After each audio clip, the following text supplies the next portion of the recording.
Hi friends, నేను మీ పావనిని. Welcome back to our channel. ఈ రోజు మనం చేసే రెసిపీ వచ్చేసి మడత కాజా ఎలా చేయాలో చూపించబోతున్నానండి. ఫస్ట్ 1 కప్ మైదాపిండి తీసుకొని మంచి జల్లించుకొని దీంట్లోకి కొంచెం అంత సాల్ట్ని యాడ్ చేసుకొని 1/2 టేబుల్ స్పూన్ బేకింగ్ సోడాని యాడ్ చేసుకొని 2 టేబుల్ స్పూన్స్ నెయ్యిని యాడ్ చేసుకొని ఇలా ముద్దగా అయ్యేలాగా మనం మంచిగా కలుపుకోవాలండి. ఇలా కలుపుకున్న తర్వాతకి దీంట్లోకి కొంచెం కొంచెం వాటర్ని యాడ్ చేసుకుంటూ సేమ్ చపాతీ పిండి ఏ విధంగా కలుపుకుంటామో ఆ విధంగా కలుపుకున్న తర్వాతకి చక్కెర సిరప్ అనేది రెడీ చేసుకుందాం. ఏ కప్పుతో అయితే పిండి తీసుకున్నామో అదే కప్పుతో 1 కప్ షుగర్ని 1 కప్ వాటర్ని తీసుకొని తీగపాకం వచ్చేంత వరకు మనం పాకు పట్టుకుంటే సరిపోతుంది. దీంట్లోకి కొంచెం యాలకుల పొడిని కొంచెం లెమన్ జ్యూస్ని కూడా యాడ్ చేసుకోవడం వల్ల తిరిగి షుగర్గా మారకుండా ఉంటుందండి.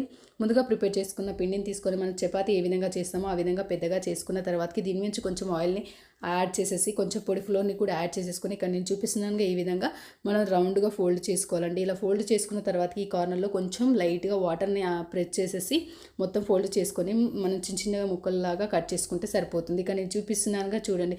ఈ విధంగా మనం ఒక ఫింగర్తో నొక్కితే మనకి షేప్ అనేది పర్ఫెక్ట్గా వస్తుంది. చపాతీ చేసే స్టిక్తోని అటు ఇటు టర్న్ చేసేసుకొని మంచి అన్నింటిని ఇదే విధంగా ప్రిపేర్ చేసుకొని ఆయిల్ మీడియం హీట్లో పెట్టేసుకొని మనం ఫ్రై చేసుకున్నామంటే గోల్డెన్ బ్రౌన్ కలర్ ఫ్రై వచ్చేంతవరకు ఫ్రై చేసుకున్నామంటే రెడీ అయిపోతాయండి. ఇక్కడ షుగర్ ఉంది కదా, షుగర్ సిరప్లోకి వీటన్నింటిని యాడ్ చేసేసుకొని మంచిగా మనం ఒక 5 మినిట్స్ స్టోర్ చేసేసుకొని తీసుకొని సర్వ్ చేసుకున్నామంటే ఎంతో రుచికరమైన మడత కాజా అయితే మనకైతే రెడీ అయిపోయింది కదా.